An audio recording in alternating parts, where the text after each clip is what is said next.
Today I'm chatting to Thullisile Nkomo, who started her career as a fund accountant and 10 years ago decided to make a career change and is now a financial advisor at NFB Private Wealth Management. Thullisile is an avid writer and has written many articles, with her key focus being on ensuring her readers understand personal finance. Welcome, Thullisile, and thank you for joining us today. In our Women and Investing initiative, among many other topics, we've spoken about how women have not actively been involved in financial management, as well as divorce, where women have been left financially vulnerable. This has led to many conversations around joint financial planning. With today's times, many households now have joint financial income, with partners now choosing to have their own careers, partners making their own money, as well as becoming more independent. Should we be replacing joint financial planning with individual financial planning? Thullisile, I know this is not a straightforward answer and there's many things to consider, but do you find this is a conversation that you're having more with your clients, and do you see this as a trend? It's interesting you ask that question. I find that the trend in my client base is that women who are asking questions about individual financial planning are women who have been previously married and or have children from previous marriages. Women who are also getting married at a later stage of their lives, and also women who are choosing not to get married but cohabit with their partners. So let's chat about the different financial management styles in a household. We've got autonomous, we have joint, and we have partner dominance. Do you find that, let's talk about maybe what influences each style, and do you find that one is more preferred amongst the others? If we look at the different financial management style in a household, one being joint financial management, this is where couples are jointly making decisions around the finances of the household. This is more common with people who've been married for much longer and have minor kids, and they would tend to prefer joint financial planning. Whereas you find with individual financial management, this is where one partner prefers to do their own finances, manage their own finances without consulting or even talking to the other party about the finances. This is more common with parties that have been previously married and those that have accumulated their own wealth, so they'll do their best to try to protect it.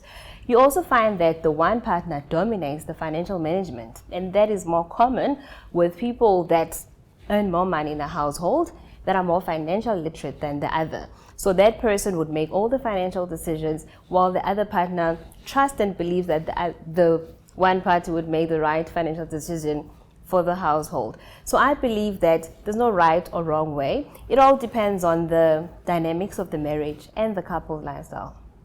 So let's take a step back. I'm currently single, living my best life, and I meet my Italian stallion and we decide to get married.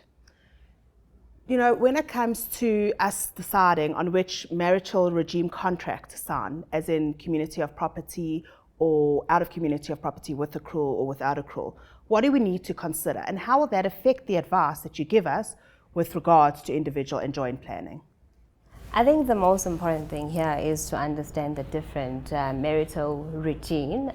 So the first one is, if you decided to get married to your Italian styling, and in community of property, how that will affect you is that all the assets you've accumulated and any debts will form part of the joint estate. So if he decided to walk away from the marriage, he would actually leave with your accumulated wealth. So you need to understand, and I would advise that you consider joint financial planning if you enter into that kind of a marriage.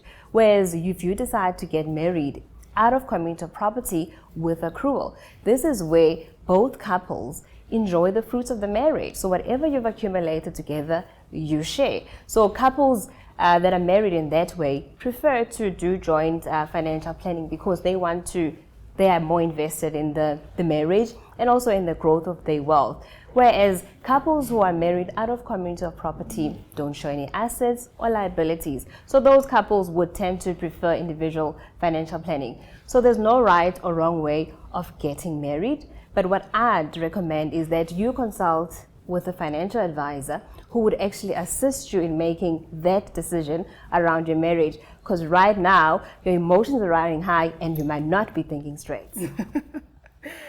Okay, so we're out of the honeymoon phase and we get married and we decide to have children now. I choose to stay home and become a home executive. Should I technically still be earning my own salary and continue on my current financial plan? Do I still need my own financial plan independent from the joint family plan? By owning your own salary, I assume that he is going to pay you a salary for looking after the family, hey? So I think that's when joint financial planning becomes very, very important. Because if you are going to look after the family and not focus on the finances of the household, at least you need to know what is happening. So you need to have sight of the joint bank account, because let's say, for instance, your husband is injured in hospital and you're not able to access money for the expense of the household. So you need to have access to the funds. You need to make sure that as a family there is emergency savings available, because if he's not able to provide an income, there should be some income to cover the expenses, because now you're exposed, because one person is providing the income for the entire household.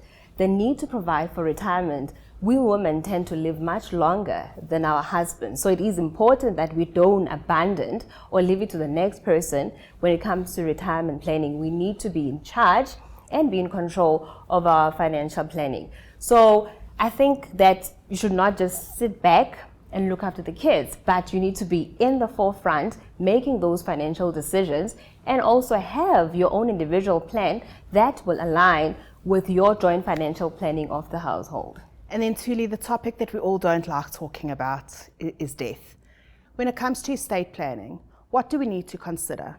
Do I need to sign my own will, or do we have a joint will? And in the event that my husband does now pass away, how would my life be different had I taken, say, your individual advice versus your joint financial advice, or vice versa? Jean, I believe that estate planning is a very, very sensitive topic, and one topic that couples tend to shy away from. I believe this is where joint financial planning becomes very crucial here, because you need to understand that as a couple, where you both stand. So in the event that the one partner passes away, you should make sure that there is enough liquidity to make provision for any debt, and also that the partner that is providing to the family is making provision for any income requirements in the future. So you need to both update your policies to make sure that your policies are in line with what you're trying to achieve. Because a lot of times I find that people have had their policies for a very long time and tend to not even update their beneficiaries, and they make assumptions that in the event that they pass away, the money would go to their spouse, and that's not the case. That's where each couple needs to go back and update the nomination of beneficiaries. And when there's minor kids, you need to make sure that you are making provision that a testamentary trust be formed, there's trustees, you're nominating guardians, and also you are nominating an executor who will be winding up your estate. So you need to have those discussions together to say what is suitable for the both of us, what are we both comfortable with. And that's where openness and communication becomes very important, because half the time you find that a couple have a primary residence and a wife assumes that in the event that the husband passed away, they will actually own the primary residence.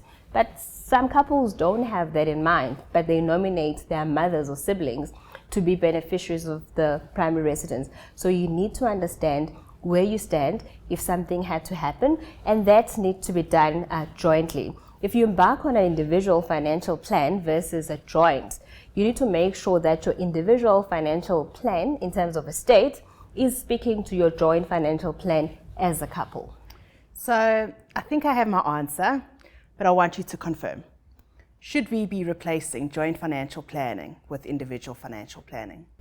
Jean, my answer there is no. I believe that individual financial planning should not be replacing joint financial planning. But if couples decide to embark on an individual financial planning journey, they just need to make sure that their journey, the individual journey, aligns with the joint financial planning of the household. I'm glad to see that we're on the same page, Thuli. Thank you so much for joining me today.